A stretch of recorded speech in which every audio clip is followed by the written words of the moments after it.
afternoon and welcome. Our speaker, our scholar this afternoon, I should say, brings in a unique distinction to this series of lectures. In a sense, I'll make clear in a moment. He's an academic of impeccable pedigree, a product of St. Stephen's College, the Delhi School of Economics, and Cornell University. He is a professor at the Delhi School of Economics. He's worked across a wide range of areas, from game theory at one end to industrial dynamics at the other. Has published in the American Economic Review, Journal of Public Economics, other journals and outlets. In modern translation, that means he has loads and loads of points under his belt. Thereafter, two strange steps were taken. The first is that he dove straight into the extremely frustrating, opaque, dark world of Indian statistics outside academia. And that is not unusual enough in a manner in which we have to redirect the expression dirtying one's hands from the subject of statistics to the clients he chose to display his expertise with, the Indian government. So in this particular case, of course, T.C.A. Anant, as Chief Statistician in Government of India, has brought me what economists or academics tend not to do: a lot of courage and honesty to his job. He does not toe a government line. In fact, he defines the government line on the subject. So he has brought, typically with his academic background, a lot of clarity, incisiveness, close reasoning to bear on matters which are close to the theme. And in this particular instance, because it's so contentious, the theme of the subject, he has tread very, very carefully where many have rushed in. A few politicians who believe they are economists, some journalists who believe they are a little bit of both, but we require Professor T.C.A. Anant to shed light, neither of the other two being here, on the topic of the day. So before I hand over the mic to him, I'm going to request a MA student who is behind, students who are behind this, to give him a small memento in token of our appreciation of his presence.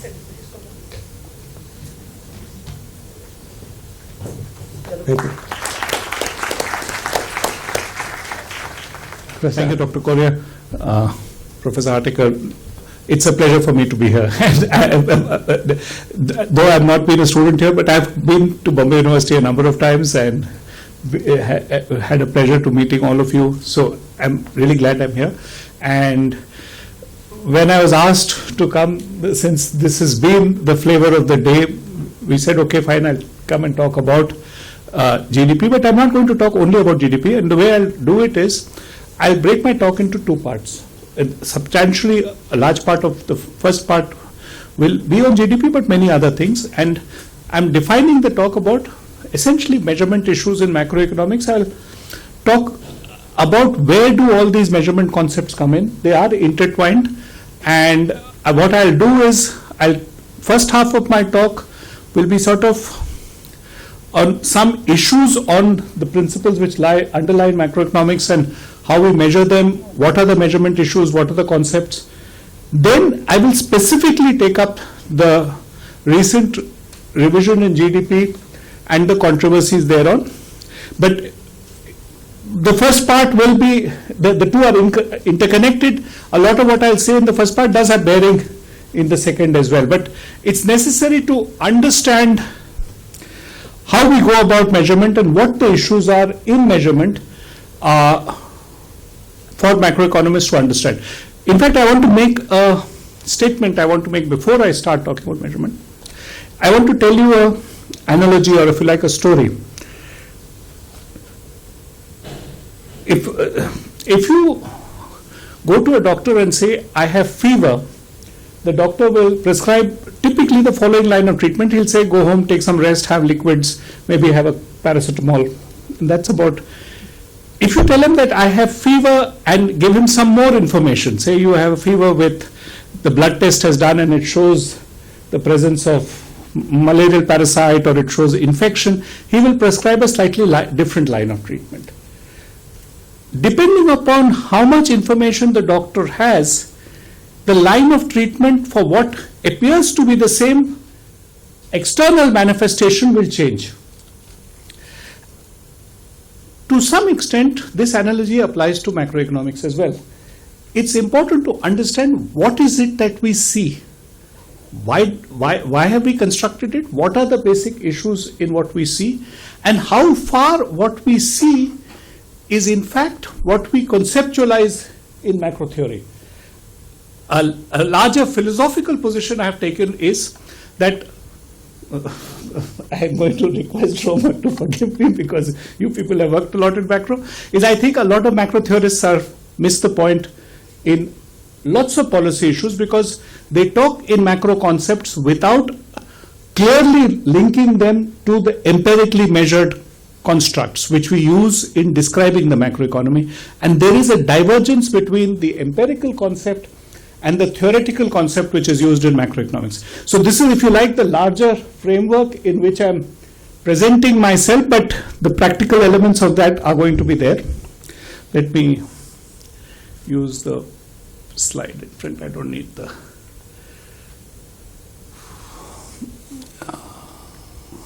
All right. Principally, to keep things simple, I will... Am I getting this? Maybe you want to turn these lights down a little.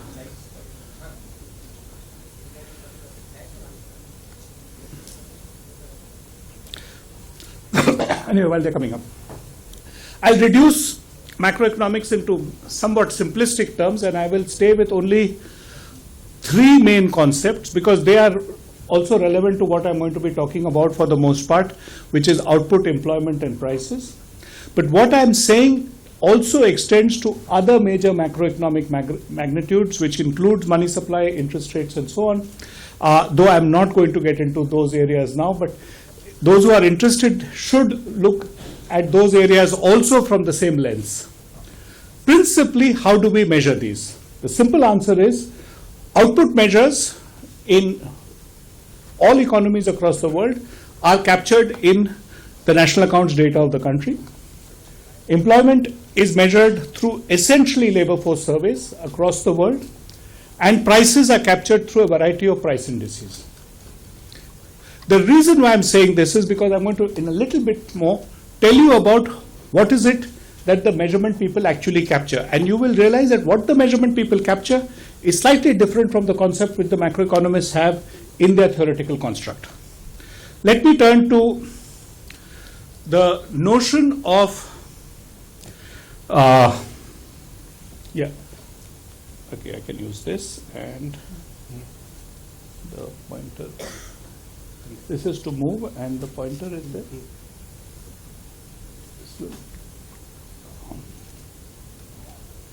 No. Oh. No, I'm trying to pointer कहाँ है इसका?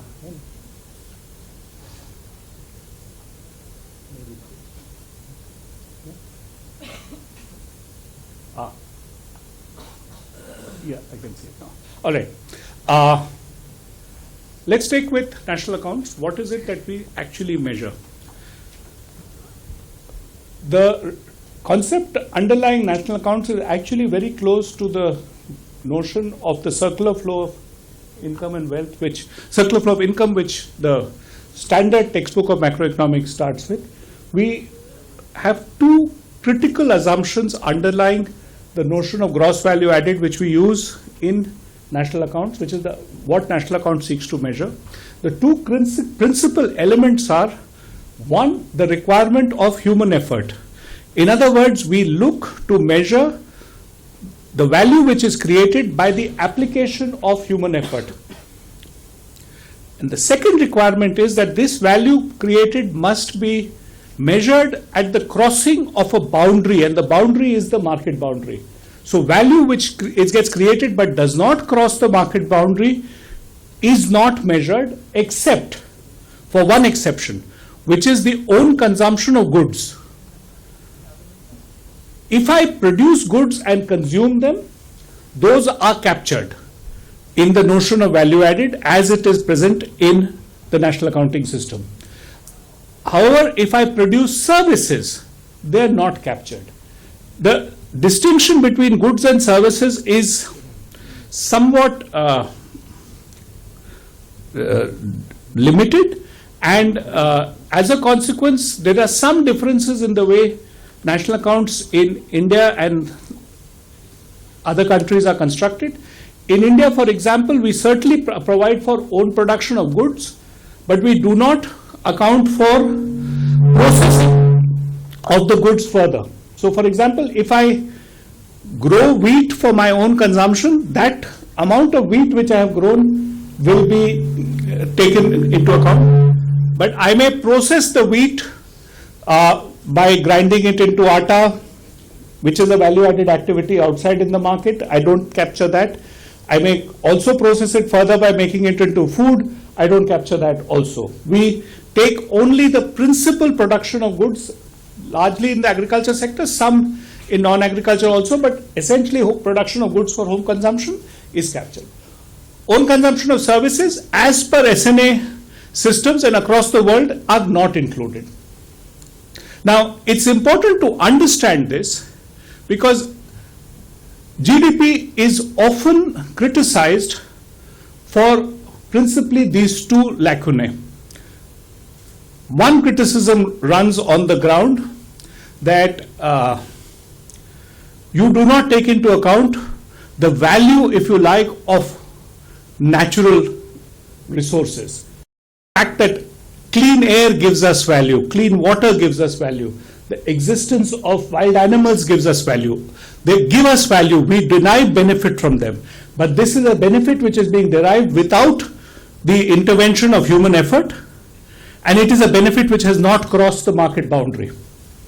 Both these conditions are not met, therefore GDP is not capturing this. Now, this is by construct, it's a definitional aspect of GDP. The second criticism of GDP is because own consumption of services is not accounted for. So you can get the standard joke which all of us have learned, and the ex-governor of RBI used for one of his lectures and was then pilloried as saying that he doesn't trust the Indian national accounts, is that if you marry your housekeeper, GDP comes down. And it's true, because own consumption of services is not taken into account. This is well recognized. It's been there in descriptions of GDP in textbooks going back 50 years, and is one of the reasons why when GDP as a construct was developed, Simon Kuznets said that please don't use it for welfare analysis. It is a measure of economic activity, which is what it was designed for. Why GDP was evolved as a measure was during the Great Depression. Policymakers felt constrained by the absence of a clear indicator of economic activity. What they had was partial indicators. They would see movement of, for example, in the US, traffic on the US ports, canal traffic, some other indicators of railway freight, and so on. From that, try to infer what was happening to economic activity. The brief given to NBER and Simon Kuznets was to develop a measure which would give a holistic description of economic activity. And that is what GDP seeks to do. I'm stating this because many a time, many of the critics who have responded to our new series by saying that the GDP measure doesn't track with my measure of the economy, which is I look at X.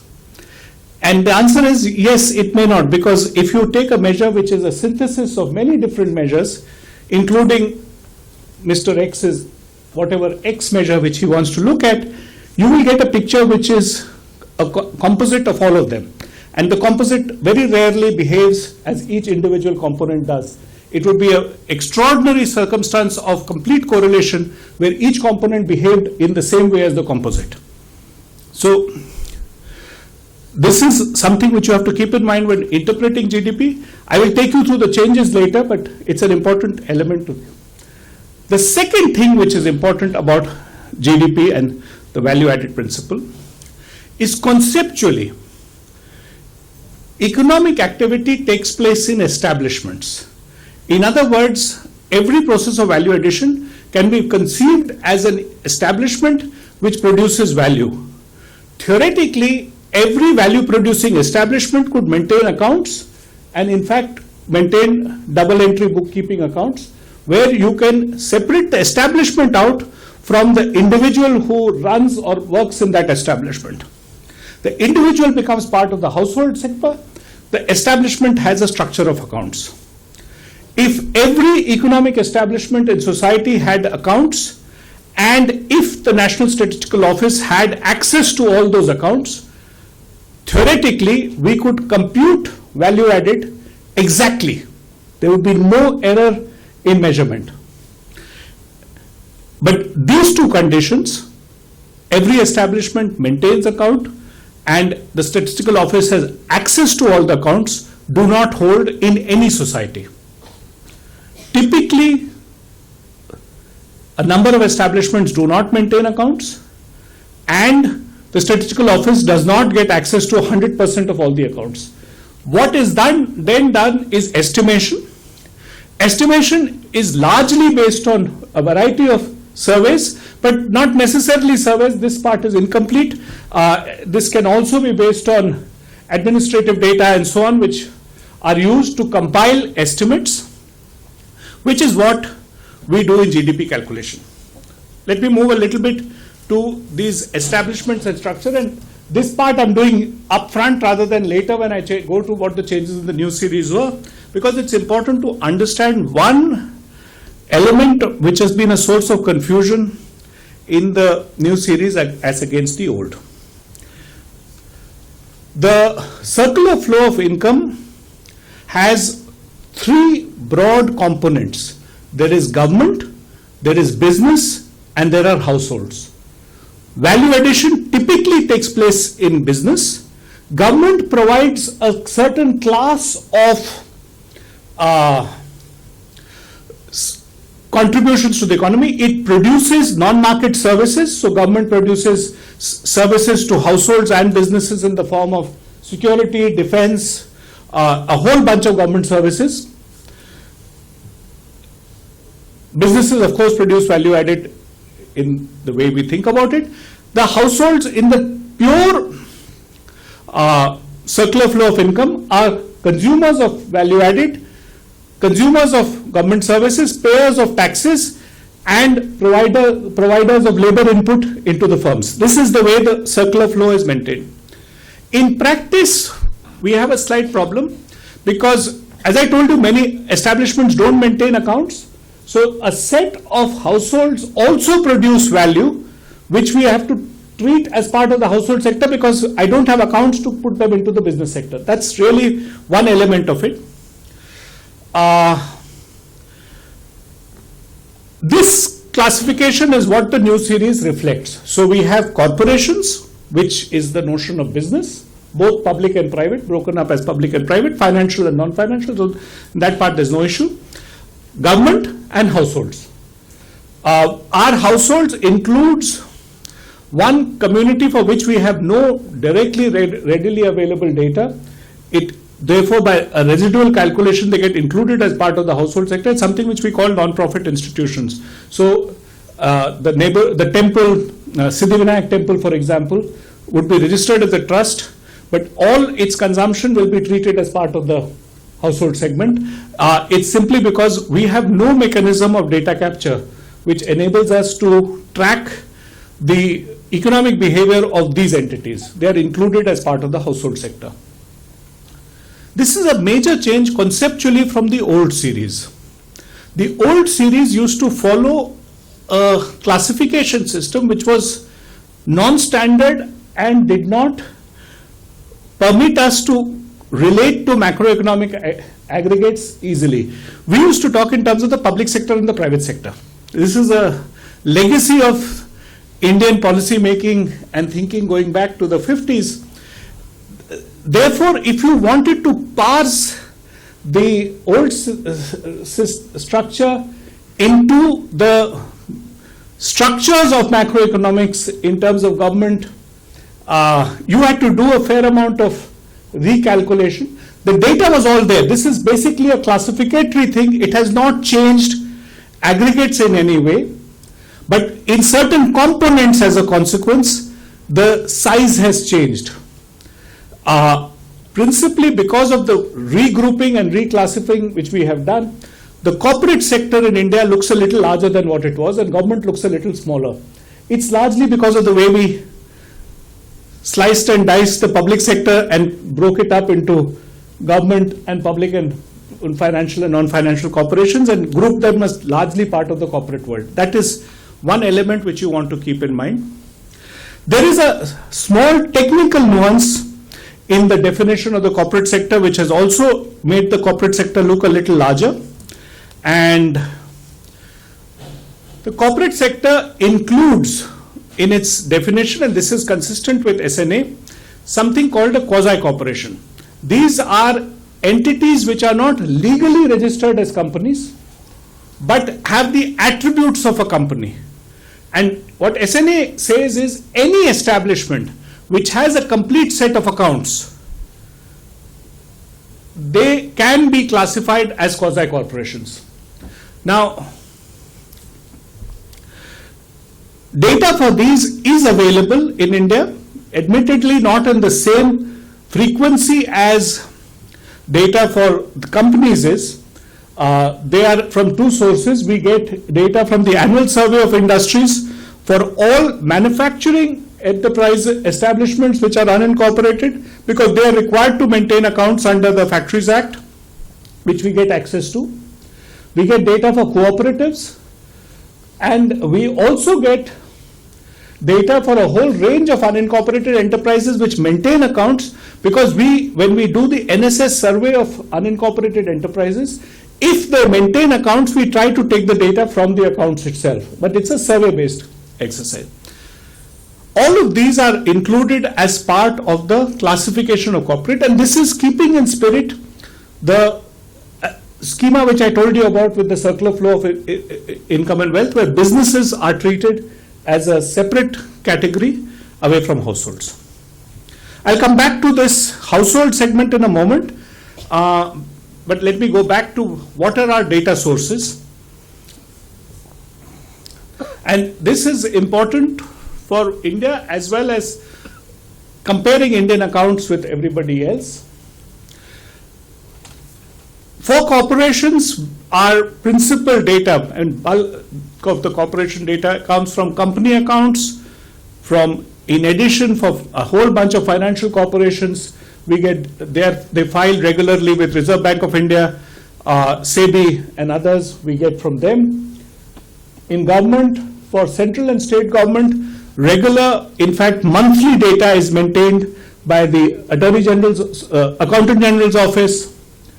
Local bodies and autonomous bodies maintain accounts, but their capture is partial. I'll talk about that a little more. And households, the only source of data is the establishment survey which NSS does, where it tries to canvass all the establishments which don't maintain accounts. Let's take a look at what is the quality of data which is available.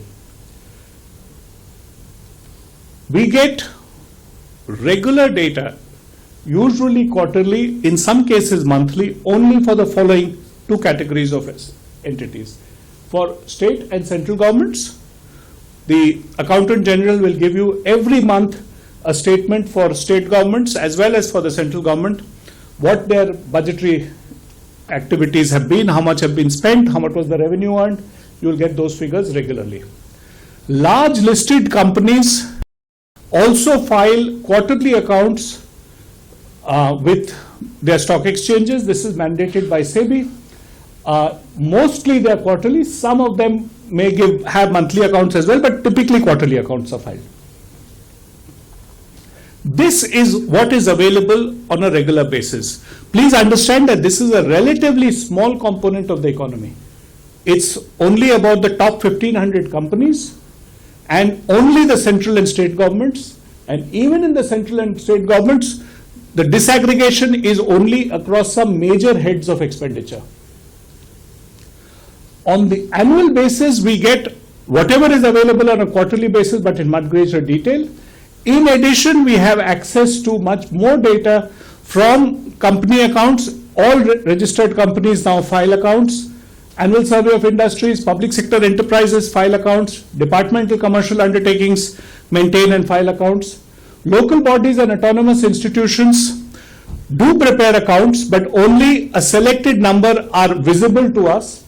In the old series, we used to have a small number of local bodies, typically Mumbai Corporation, Delhi Municipal Corporation, the big municipal corporations, and we would estimate for the rest from the figures which we got from the big ones.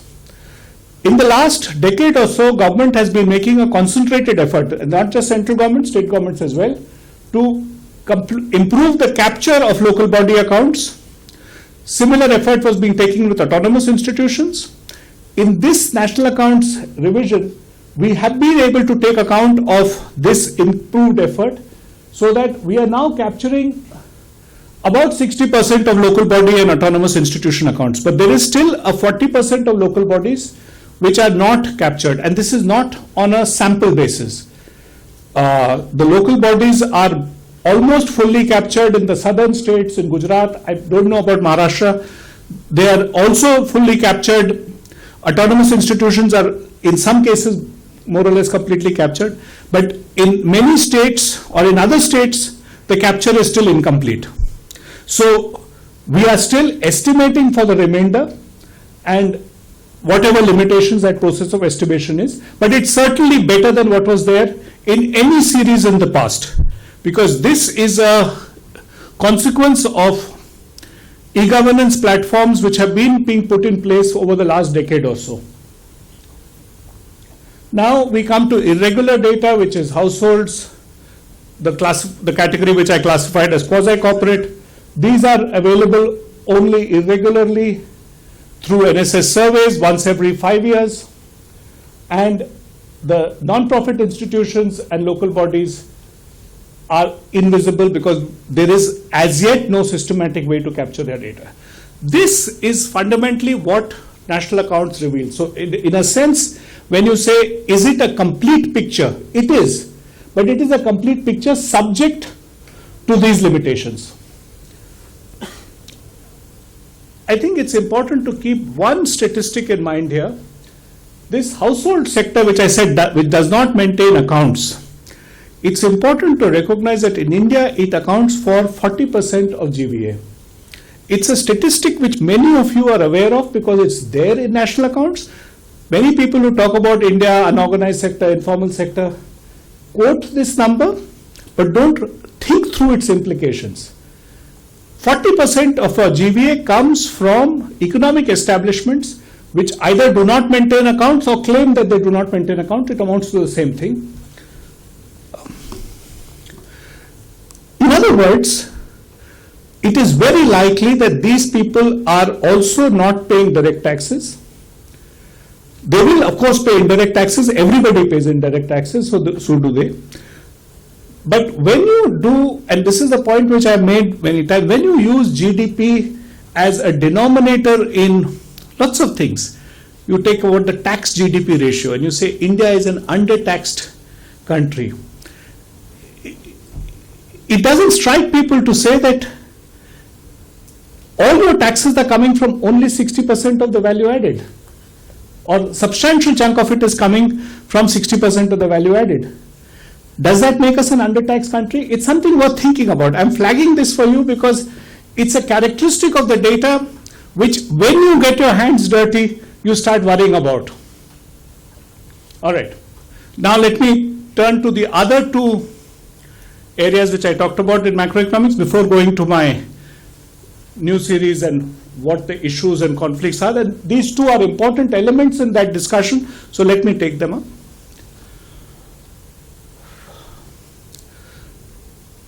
in macro theory, the discussion of prices comes, and now my macroeconomics is limited to what I learned in MA and my graduate classes.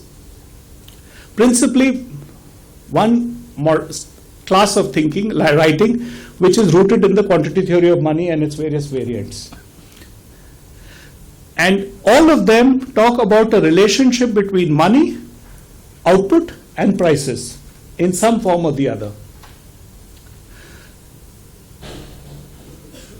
What is the output they're talking about is not clear, but a lot of macroeconomists typically treat the output which the quantity theory is talking about as some variant of value added, which we have talked about. So to that, not much issue. But then what is the analog of prices? The correct analog of prices, therefore, would have been a price index derived from a vector which covers the full range of value addition. Unfortunately, in India, no such vector exists. What we have are principally two sets of price vectors. One are the consumer price indices, which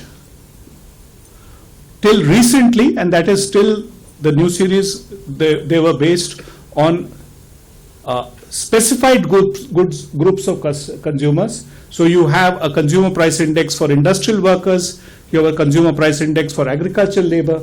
These are class-specific consumer price indices. In 2010, we made a major innovation in Indian price studies by giving a price vector which is representative of the whole population. But what do you mean by saying a price vector which is representative of the whole population? It is representative of the average consumer. And it's important to understand that the average consumer is the Indian consumer who will sit in the middle of the consumption distribution. Somebody who would be around the 50th decile. Now, this consumer will have a consumption pattern which is unique to his decile. He is not going to be consuming the same as the consumption basket of the top 10%. His consumption basket will not be the consumption basket of the full economy also. But this CPI is correct because that is what the CPI is supposed to describe. It's supposed to describe the cost of living to the representative consumer, which it does. But the representative consumer does not consume the full basket of the GDP goods and services. That's something which a lot of discussion on prices tends to lose. It has implications. I'm not going to draw all of them out, but I think you should reflect on them. The second basket which we have is the wholesale price index. This talks about all goods. It picks up every good which is transacted in the economy, or all goods above a certain share in total value are included, which is a very large number of goods. And their prices are captured at the largest point of bulk trade. Okay. That's the basic conceptual structure of the wholesale price index. It does not include services. So we have no price indices for services, nor do we have price indices analogous to the consumer price index, which reflects the prices being faced, if you like, by the representative producer of goods and services. Why don't we have a producer price index in India? Well, one answer is simple, because we don't have prices for all the services. Producers consume both goods and services. Because we don't have prices on a lot of services, we run into a problem. Why don't we have data on services? There are many reasons for that, but principally for services, our amount of data which we have available is limited. We capture value added from their accounts, but we do not have the detailed production detail which we have for manufacturing. The annual survey of industries gives you a very detailed production map of manufacturing. A similar detailed production map of services is not readily available in India till now. We are making efforts to fill that gap, but it's one of the factors which lies behind the difficulty of constructing PPIs in India. services also in India are much more heterogeneous than manufacturing is. Let me move ahead. By the way, if you feel at any point you wish to stop me and ask a question, whatever I'm saying, feel free to do so. I will take questions at the end, but clarificatory questions, things which you don't understand, I'm ready to take at any stage. The second concept which is important to understand is that of employment. And here I should point out that there are two approaches to thinking about how employment is to be measured. In India, we do both, but let me explain the nuances about each.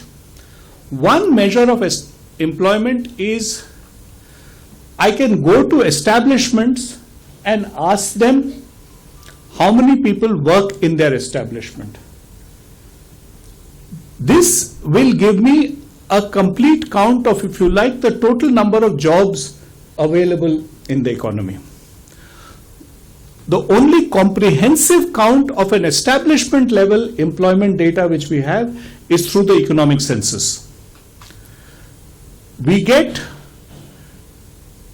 incomplete establishment level employment counts from two other sources, from the National Sample Survey's Establishment Survey for unincorporated enterprises. We get an establishment level employment count for manufacturing from the Annual Survey of Industries. But these are partial and less frequent in nature. The establishment employment number is closest to the spirit of what macroeconomists talk about when they talk about employment.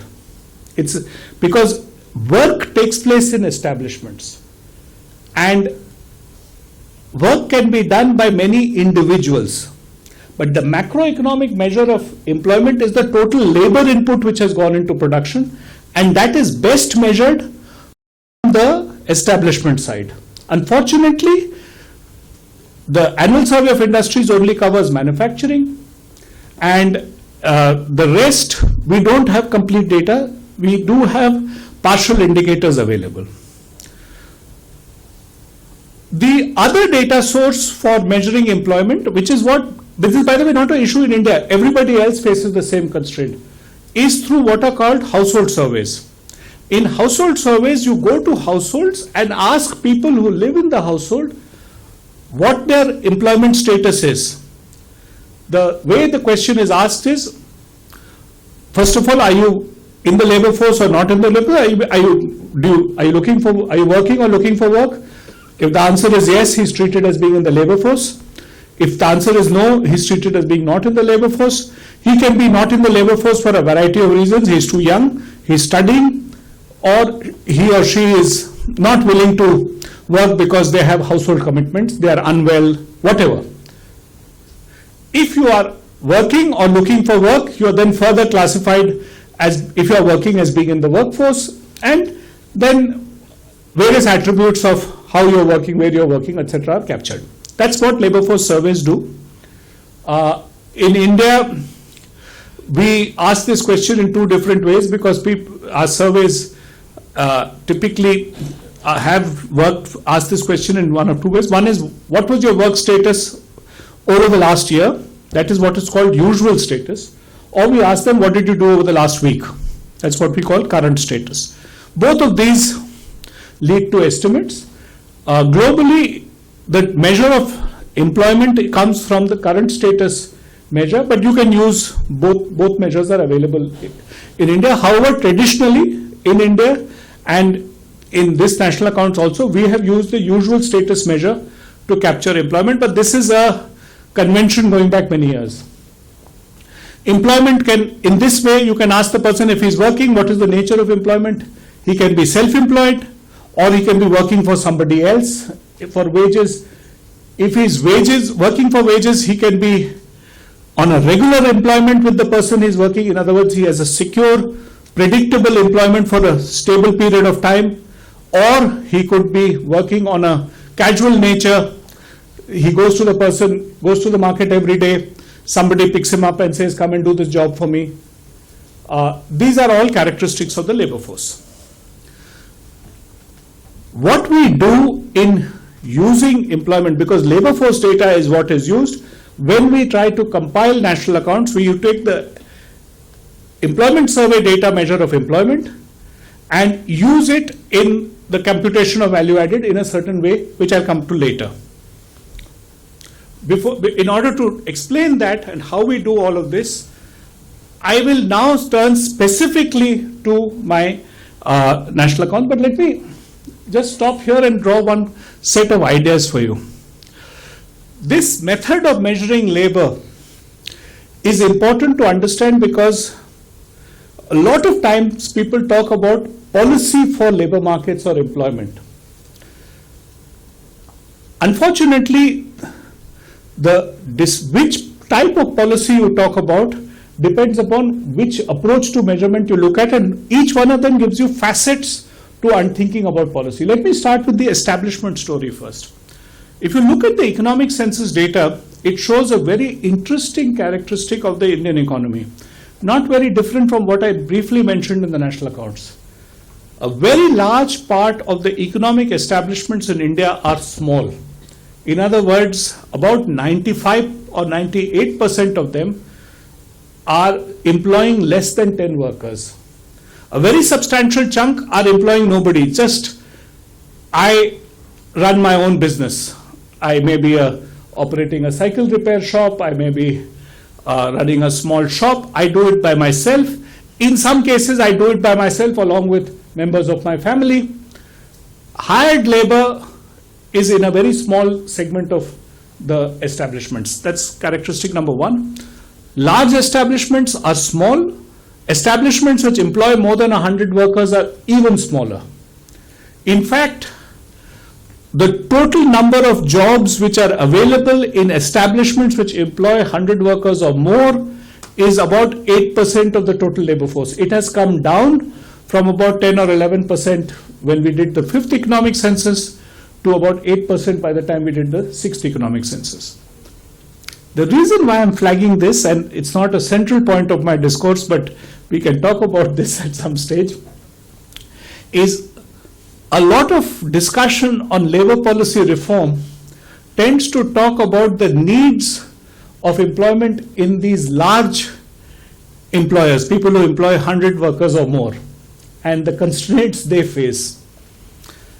In practical terms, if we can develop policy which focuses on establishments which employ 5 workers or less and ask what does it take to improve their productivity and make them go from employing 5 workers or less to say double their employment, so they go to between 5 and 10 workers, 5 and 9 workers, it would be a huge increase in the total amount of employment. So your perspective on policy and where you need to focus, and a lot of time when policy makers, some people will say we should focus on the small in order to generate employment. It is because of this character of the Indian economy. There's a huge bulk sitting at the very small establishments. The second character of the Indian economy comes from the household survey, which when you talk about let's make more work, there are 2 ways to ask it. One, where should I focus attention? So in which case I would tell you focus on the small establishments. The second thing which you could ask is who is not in the labor force or who is not working? If you ask who is not in the labor force, you get a very interesting answer. A substantial reason for our labor force estimates being much smaller than that in the West is because of the fact that a significant number of women are not in the labor force. This is not so much due to grand economic policy reasons, it's much more due to social constructs. Because if you look across the developing countries, you find that there is a swath of countries starting from Bangladesh going up to North Africa, which tend to have relatively low female labor force participation. Rest of Africa, rest of Southeast Asia and Latin America have high female labor force participation. The answers, therefore, are not entirely in the realm of economics. There are other issues which come into play, partly on the strength of social institutions, the availability of social institutions to provide services inside the household are part of the answer there. I don't want to spend more time here because then it will become a talk on labor, which I didn't intend to do. I want to talk about GDP and so on. So let me switch back to that. All right, new series of national accounts. Let me first try to tell you what is it that we did which was new. There are three elements in which the new series differs from the past. The first and most important difference is in methodological changes which were introduced, and there are basically three major methodological changes. The first is in the treatment of labor in national accounts calculations. What we tend to do in national accounts is, remember I told you that a very large part of value addition takes place in sectors which don't have regular accounts. What they do is, the NSS does an establishment survey. The establishment survey captures value addition characteristics of that establishment. So from that we can derive, if you like, value added per worker.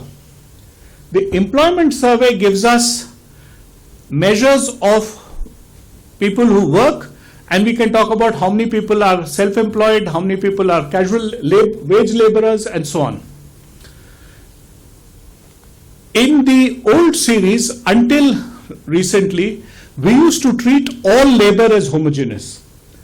In other words, if you were working as a self-employed person, if you were working as a self-employed owner of establishment, you were working as a self-employed person working in a family enterprise as part of family labor, or you were working for a wage for some other establishment, all these three forms of work were treated as being equivalent.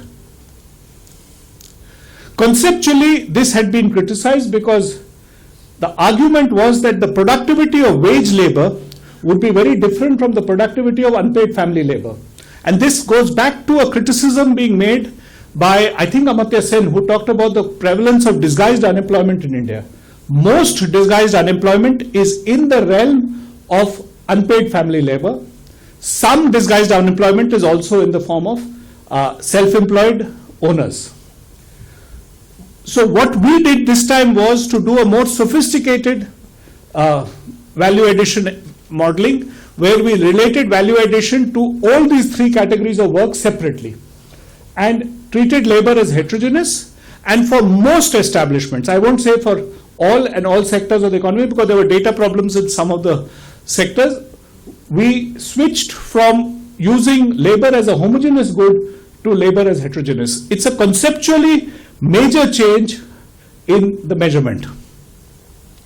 The second major conceptual change was in manufacturing, particularly in corporate manufacturing, where we captured value addition using an enterprise concept as against an establishment concept. Now let me explain what this difference is, because it has been misunderstood a lot, and it's a very important element of the reasons why GVA in the new series is conceptually different from the GVA measured earlier. For the manufacturing sector, we have a regular database called the Annual Survey of Industries, which would visit approximately 60,000 establishments every year. These establishments were chosen in a structured manner. All establishments larger than a certain amount, those which employed more than 100 workers, were visited every year. Those which are employing less than 100 workers were visited on a sample basis. From this, we would get estimates of the manufacturing sector as a whole. Other than this, the reason why this was used, because the corporate data for manufacturing up to then was a very small number of companies. We used to have data in corporate manufacturing for a few thousand companies from Reserve Bank or any one of the data sources which capture corporate enterprises. So ASI was both larger in coverage and therefore felt to be more reliable. There is a conceptual problem which, using an establishment-based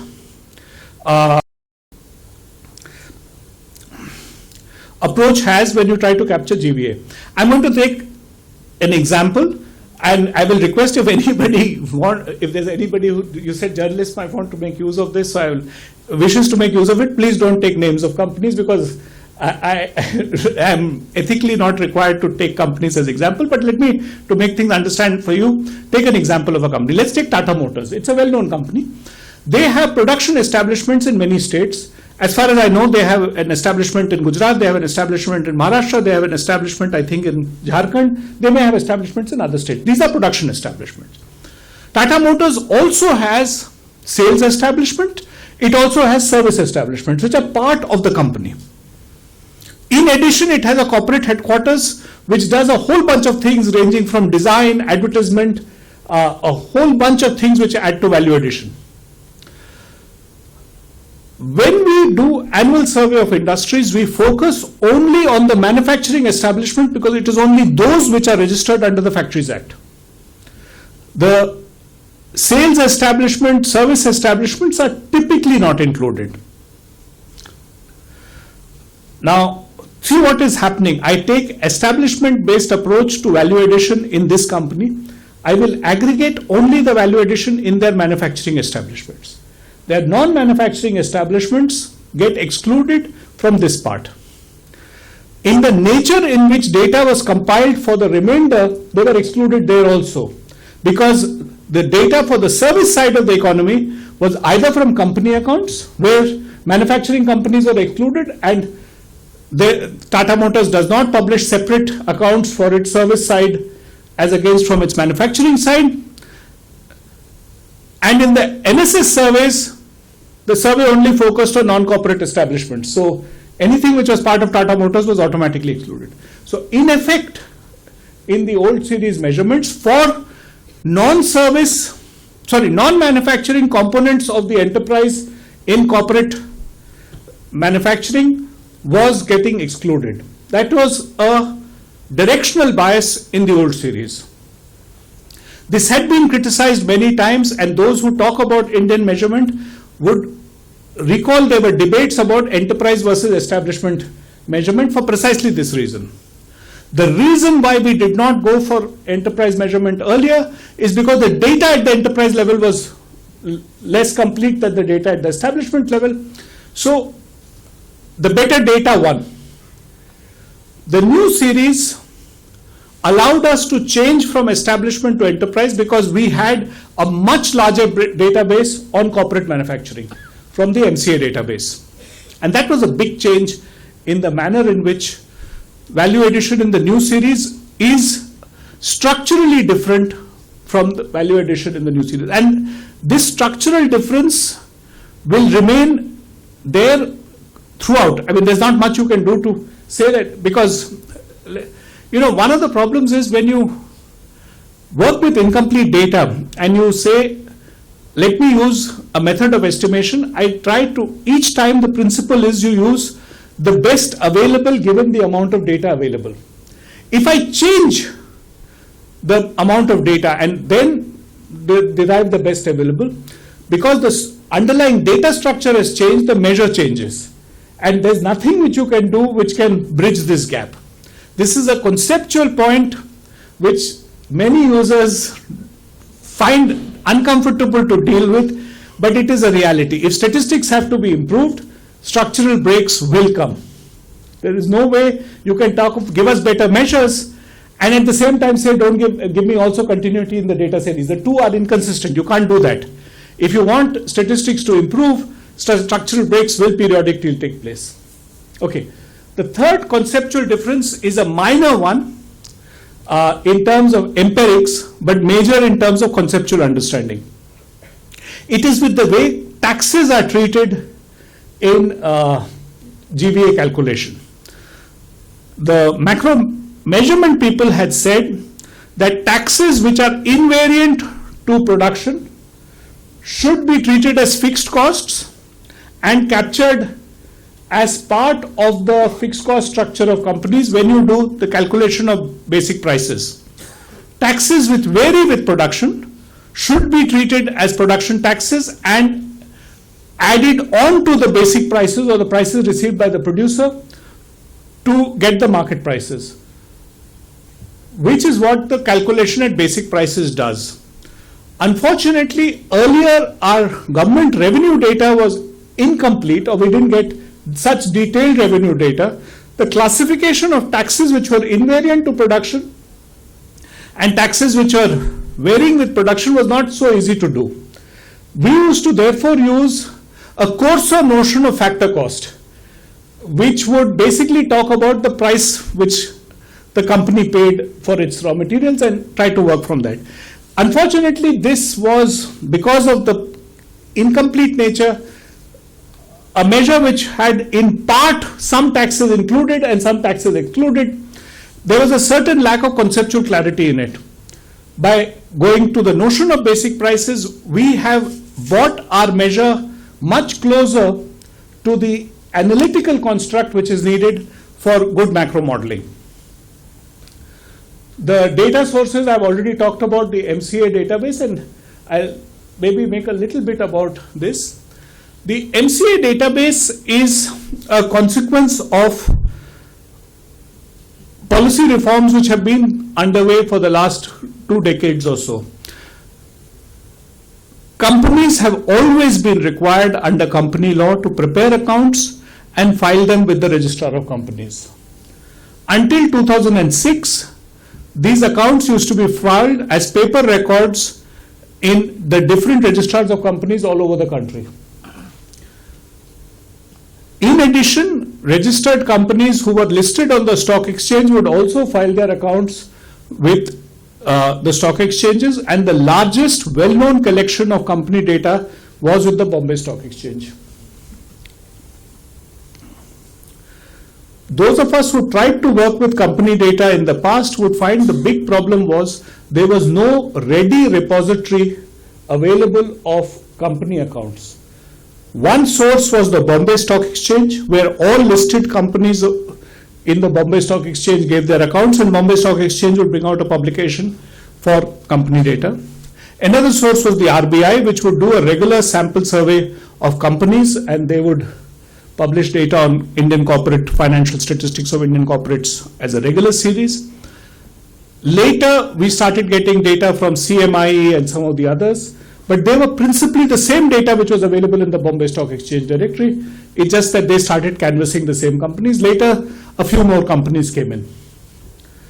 The MCA was a policy initiative of the Ministry of Corporate Affairs flowing on the IT Act, which made it possible for companies to file their accounts electronically. The filing system was cleaned up and improved over the few years after 2006, so that we were now getting all active companies filing their accounts on an electronic database from which aggregates could be derived. This became possible to use only in the current base revision. And it became a huge change in the data which describes corporate sector in India. Private corporate sector is about 30% of gross value added, thereabouts. And this is a huge change in its measure. Public sector data we always had, we have made it more complete. We used to get data from public sector enterprises from their accounts. The other database which became available in recent times, which was not available with the same frequency and the same completeness in the past, is the tax databases. Government has started collecting taxes through online submissions, both in the state government and in the central government, and the sales and service tax databases improved a lot. We were able to make use of these in the new series computation.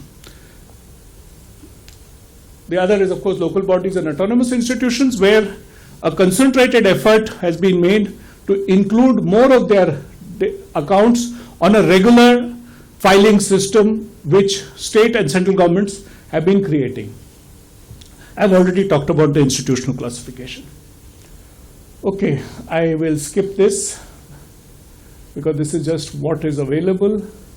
I've already mentioned that we are covering about 60% of all grants and transfers. This is a huge improvement from the fact that we were working with only about 10 or 12 local bodies and projecting those, usually the big local bodies in each state and a few major autonomous institutions.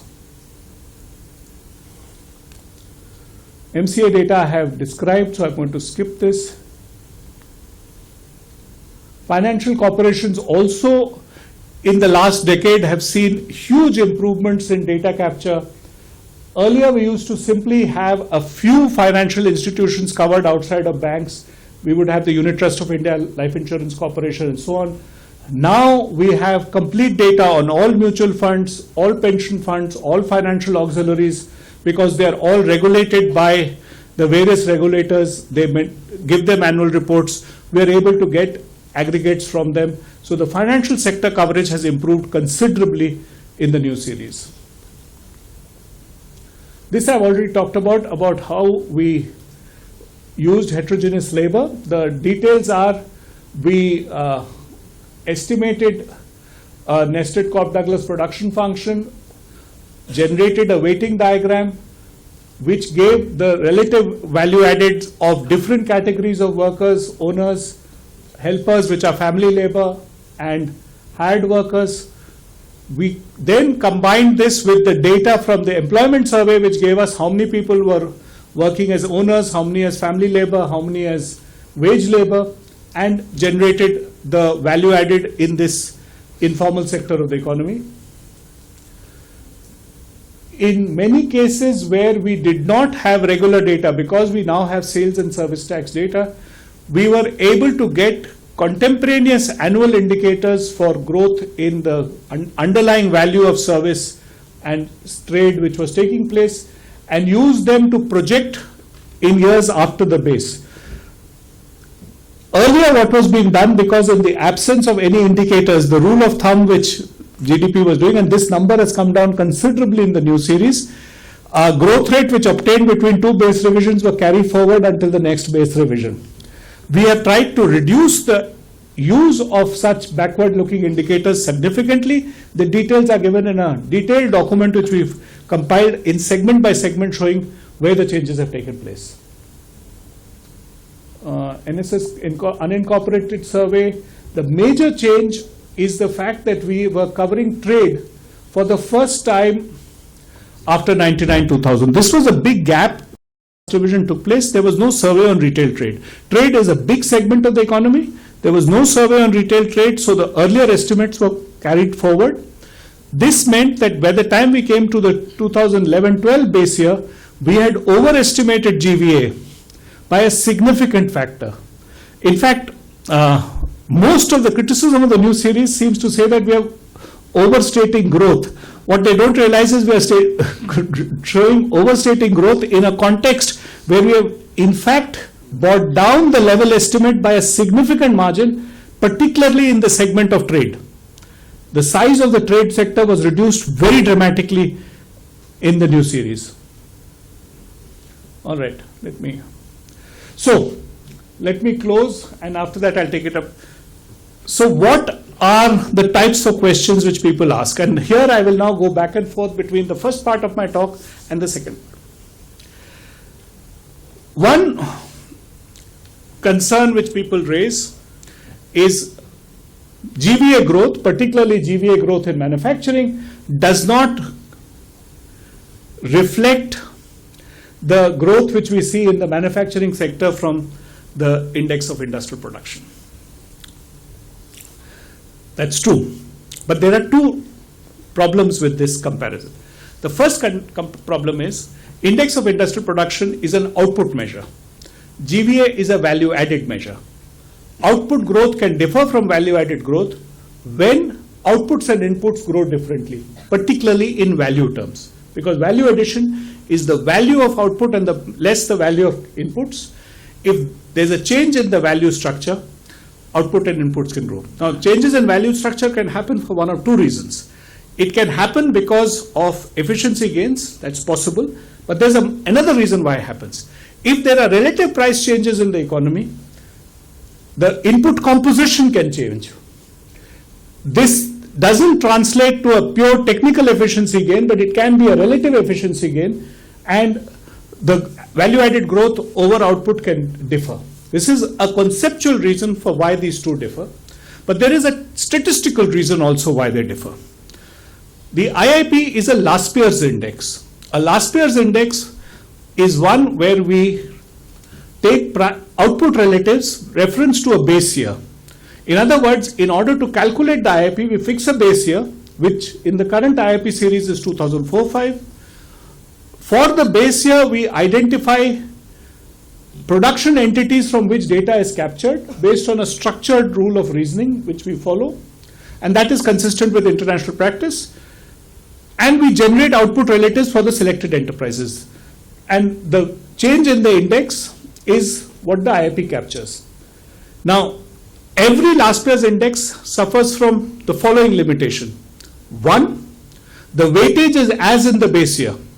So if current output composition changes, I will reflect only the growth as reflected in the base year output composition. That's one problem. The second problem is my basket of entities is chosen in the base year because I'm constructing output relatives.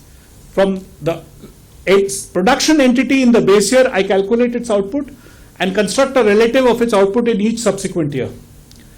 If the production entity basket changes, either an entity which was producing in the base year leaves production, or a new entity enters production, a last year's index will not capture that. This is well-known limitations of the last year's index.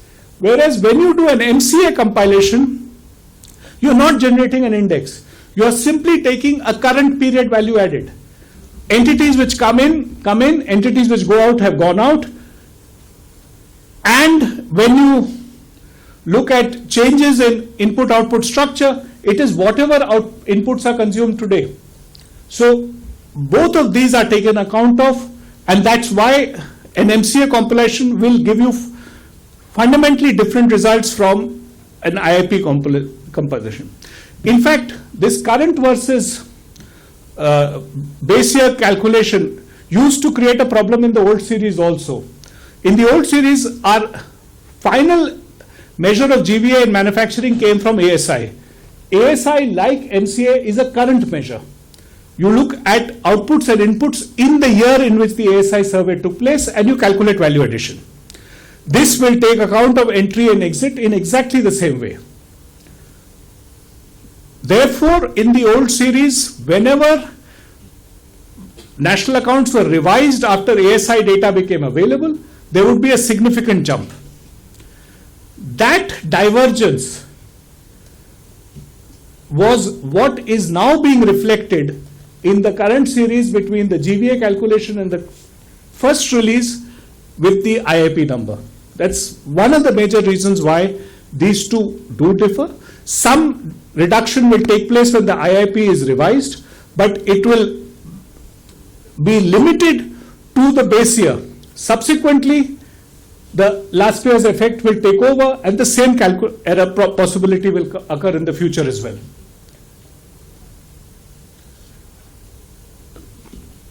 Discrepancies in national accounts, I don't want to take too much about, but let me talk briefly about quarterly accounts. A lot has been made about this, that quarterly accounts show a very high level of discrepancy. Principally, there are two things to understand about this. One, most of the data, if you notice what I described, the data sources available to you are accounting data from production establishments. Consumption data is largely from regular consumption data is only available for government. For household sector, we only get it during survey years. Therefore, in national accounts, the more accurate current estimate is that which is current account based, which is principally for manufacturing and the production value added, manufacturing services and the production value added.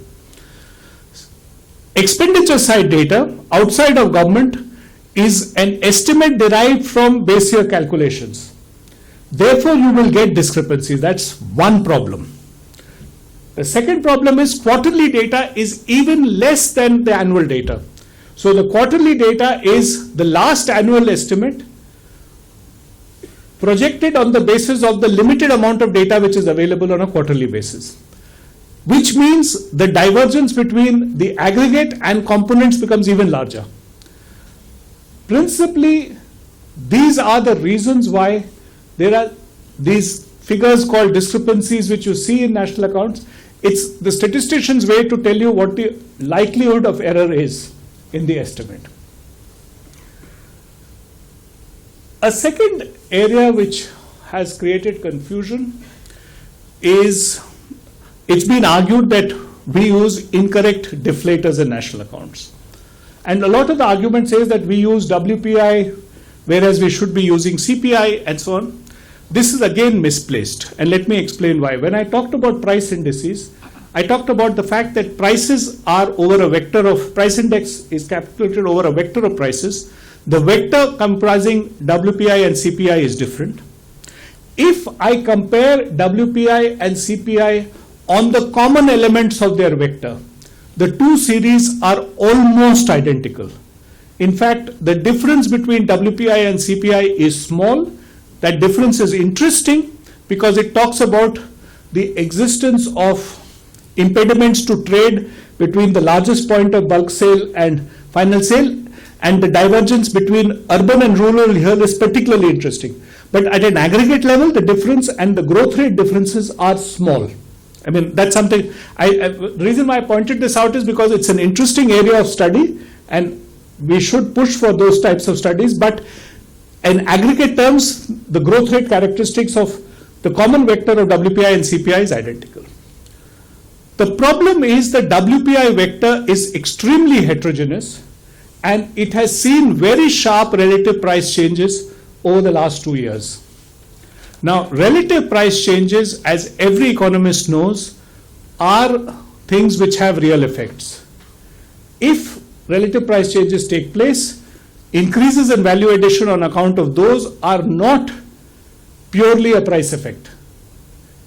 They are natural increases in value addition because it's a relative price change. The way we use prices in national accounts is we do not use only WPI or only CPI. We try as far as possible to match at a disaggregated level the corresponding component of the value added to one of the elements of the vector. For most of agriculture and manufacturing, this leads to a complete mapping of the corresponding value addition sector and the price which is used. So there is no problem in that. In services, we have a problem. Remember, I said we have no service price index. So in services, we have to choose where do we map it to. In some cases, like in trade, the use of WPI is more coherent than the use of CPI because the trade value addition occurs over the whole segment of goods produced. So WPI helps us capturing that. So trade WPI is reasonably appropriate. In other services, it's a judgment call. In some we use CPI based on the character of the service. In the others we use WPI. The details we have given in our brochure. It's on the basis of best approximation. Unfortunately, when you use a best approximation, somebody can turn around and say you should have used something else. But without statistical proof, our defense has been typically twofold. One, it's the best approximation, and B, 9 out of 10 times it's the same as what was done in the old series because there is no lack of data, and the reasons which led to it being chosen last time are also the reasons being used this time. There is a more conceptual issue which some people have taken, and that's a more substantial issue. They say in production, you should not be doing single deflation, that you shouldn't deflate by the output price, but in fact deflate outputs and inputs separately. That is technically correct. Having said that, I should point out there is a problem. Double deflation is right if I have all prices available to deflate all the inputs. If all inputs of production I do not have prices for, then I have a problem. Because if I do double deflation with an incomplete price vector, there are enough empirical evidence to show that I can go horribly wrong. And the statisticians, being careful people, the SNA recommendation on this, it's actually not the SNA recommendation. Here the recommendation comes from the Eurostat, which is the body which has a much larger set of documentation, and that is referred to in the SNA documentation, says that you should do double deflation when you have complete data. If you don't have complete data, we leave it to the choice to the statistical office. And therefore, many statistical offices, not just India, continue to use single deflation because complete data is not available. That caution applies that it would be misleading to do so. This debate is an academic debate and there is clearly need for more research on this, but it's not as simple as you should do this versus you should do that. There is a choice to be made. Oh, I have finished. So I'll be close and I'll take a minute. I want to emphasize two things.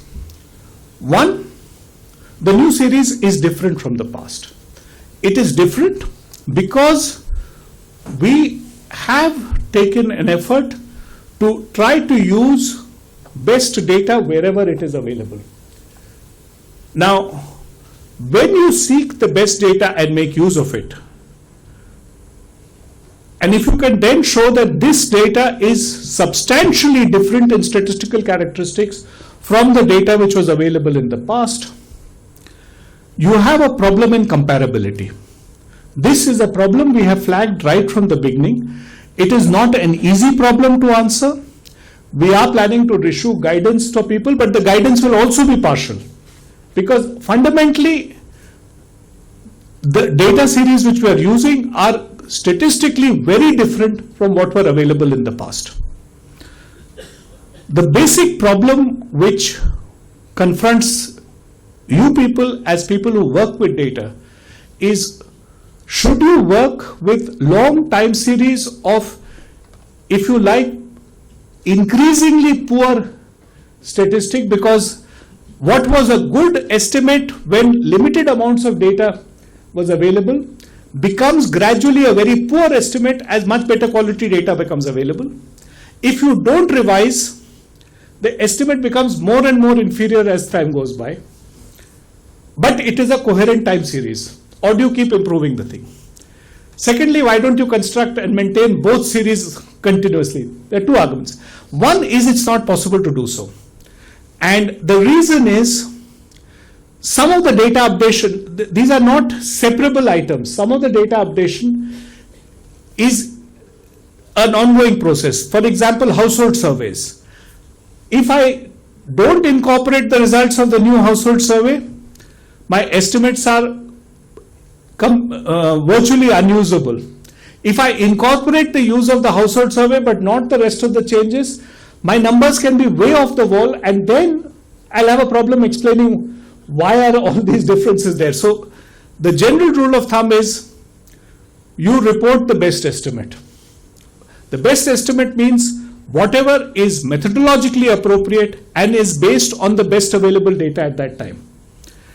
It is then up to the user to try to explain and understand the differences, which is the principle we do and which is the principle national statistical offices all over the world do. In fact, the basic premise which is encapsulated in the fundamental principles of official statistics, and Dr. Korea, when he was introducing me, said that we don't listen to anybody, that's true. We are guided by one principle, is we talk to experts, we talk to users on data and on methods. Wherever we get advice on here is a better data source and it is available, we can make use of it, we have been open to that suggestion. Wherever somebody says your method needs to be changed, we have been open to that change. Some of these changes take time to carry out. For example, use of corporate data. It was first recommended to the National Statistical Office way back in 2000 by the Rangarajan Commission. It was repeated as a piece of advice when Dr. Rangarajan was the chairman of the Prime Minister's Economic Advisory Council. They had problems with the old series of national accounts and they had said, please use corporate data because it's more complete than the establishment data which you're using. So, but it takes a while to persuade the accounting community, and it's not just us, there is a large number of users to that this is valuable change which needs to be done. Many such changes have happened. CPI has changed because of this. The tax database being used has happened because of this. These are all changes which have come about because different sets of the stakeholder community have pointed, here is a better data source. That is principally what is mandated to us to do, use the best data and use the most appropriate method to compile. I'll stop with that.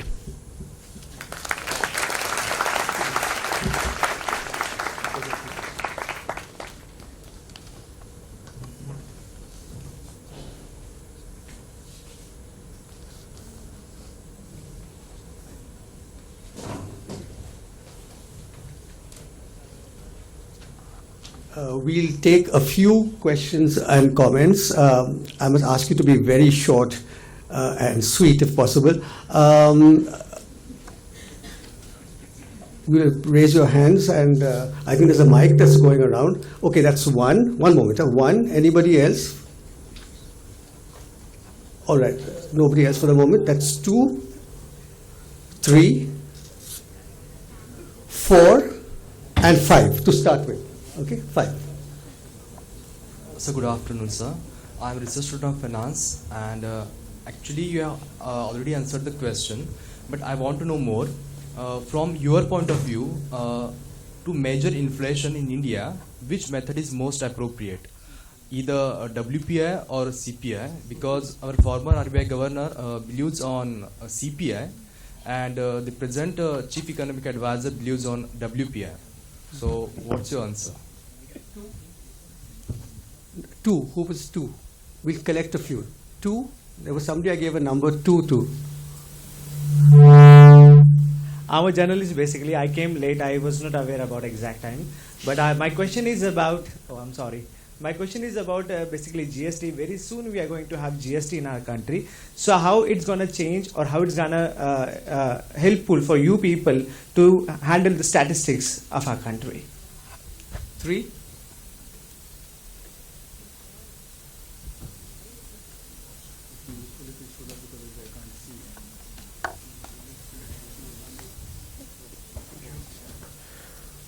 Sir, I wanted to ask about the question was that Dr. Arvind Subramaniam wrote an article in September in which he said that we should see at the nominal prices, the nominal data, the nominal growth data, as well as the GVA data, because of the vast differences between the WPI and the CPI, we cannot calculate the GDP, the real GDP properly. So we should in fact look at the nominal data as well as GVA data. Is that what the government is looking at for the growth indicators? 4 and 5. If you stood up, you'll be able to see where the money is.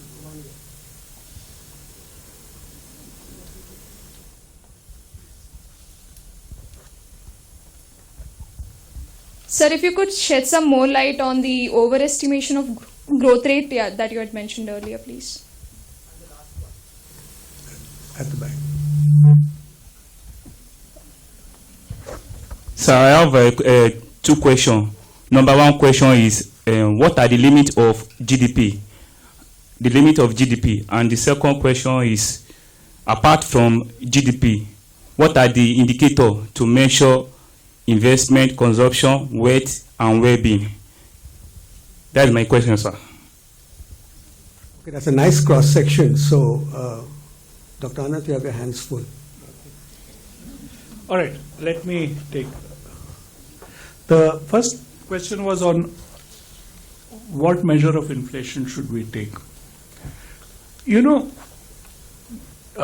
it depends upon what is it that you're seeking to describe. I in fact, in a different talk about the fact that the statistics comes first. The first thing which you ask is what is the question to which you want an answer. You pose the question, and after that ask what is the appropriate statistic which you want to answer that question. Now, in this context, the basic premise is, why am I concerned about inflation? If my concern about inflation is that it impacts living standards and people who are not adequately protected against rise in prices, then the answer is quite correct that I should be looking at CPI inflation. There is no doubt about it. That's perfectly correct.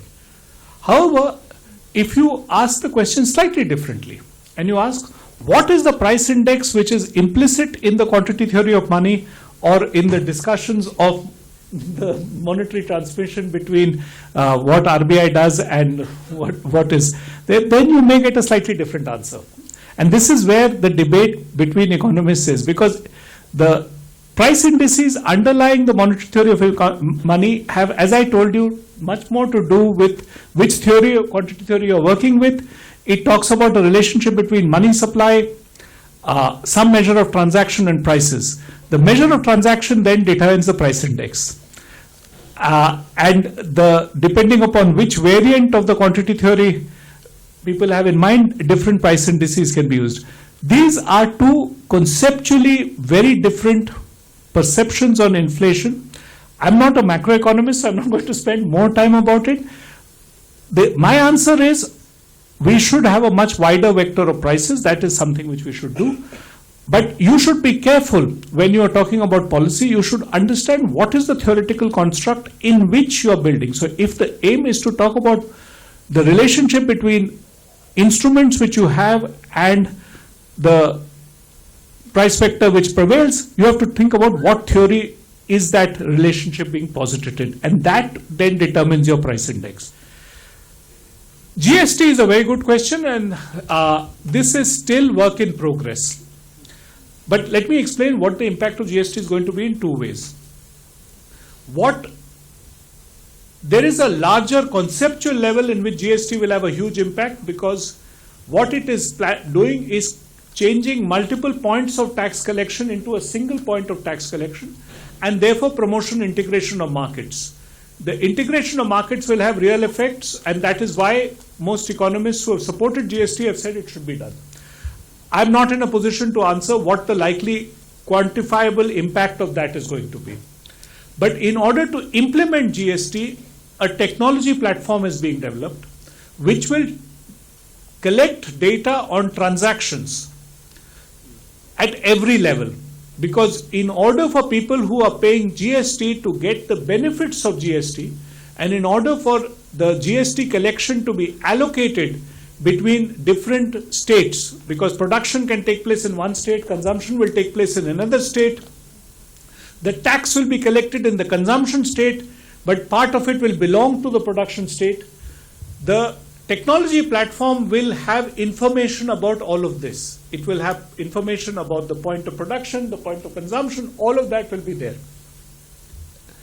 For the statistician, it's a data gold mine, because not only will it permit us to calculate value added at the aggregate level, we will also be able to improve our state level estimates, because we will get a much more complete description of transactions across states.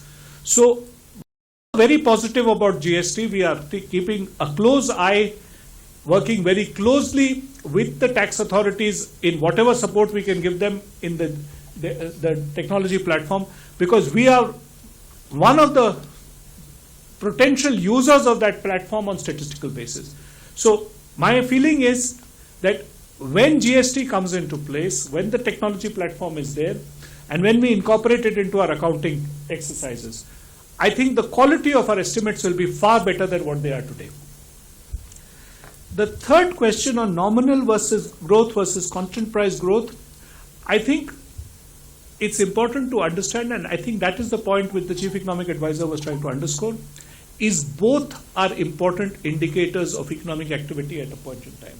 There is a tendency to somehow feel as if the constant price growth is the more relevant indicator compared to the nominal growth, and that answer is it's not true. The reason is you earn in nominal terms, you pay taxes in nominal terms, you consume in nominal terms. When government is planning its budget, it's worried about how much revenue it's going to get. Revenue is earned in nominal terms. Governments don't earn revenue in constant prices. Therefore, the nominal price growth is a very important indicator. We are entered a realm where generalized inflation is low and is likely to become lower.